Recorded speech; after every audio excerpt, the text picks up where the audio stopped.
নমস্কার বন্ধুরা, লাঞ্চের জন্য রেডি হয়ে গেলাম। রান্না বান্না শুরু করে দিয়েছি। সকালে স্নান পুজো হয়ে গেছে, এবার রান্নায় শুরু করেছি। রান্নাঘরে চলে এসেছি। আজকে সিম্পল রান্না করব।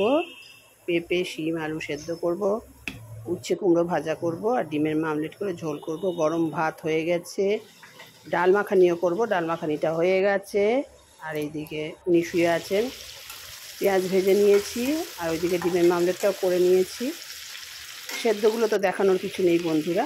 তো ডিমের মামলেট করে ঝোল করব। তোমাদের কার কার ভালো লাগে ডিমের মামলেটের ঝোল অবশ্যই জানাবে, কমেন্ট করবে, ঠিক আছে? আর আমি তো তোমাদের বলেইছি, আমি যে ধরনের ব্লগ করি সেই ধরনের ব্লগ হচ্ছে কি বলো তো, খামখেয়ালি। যখন যেটা মনে হয় তখন সেটা তোমাদের সামনে তুলে ধরি।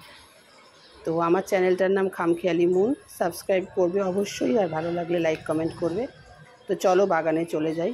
কি বলো তো, কালকে বাগানে একটুখানি নতুন ডেকোরেট করেছি। ওইগুলো ওই যে মুখোশগুলো, ওগুলো এনেছি হস্তশিল্প মেলা থেকে। তো ওগুলো সাজিয়েছি। একটা গাছ দিয়ে আমি বাগান তৈরি করেছিলাম। তোমাদের তো বলেইছি, প্রত্যেকটা ব্লগেই আমি তোমাদের প্রায় দেখাই আমার নন্দনকানন। তোমাদের বলেইছি যে আমি গাছ ভালোবাসি। আমার ভালো লাগার বিষয়গুলো তোমাদের সব দেখাই।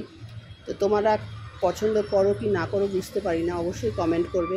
কী বলো তো, সবার পছন্দ তো সমান নয়। আমার একটু পছন্দ এইভাবেই থাকবে, আমি একটুখানি এগুলোই পছন্দ করি।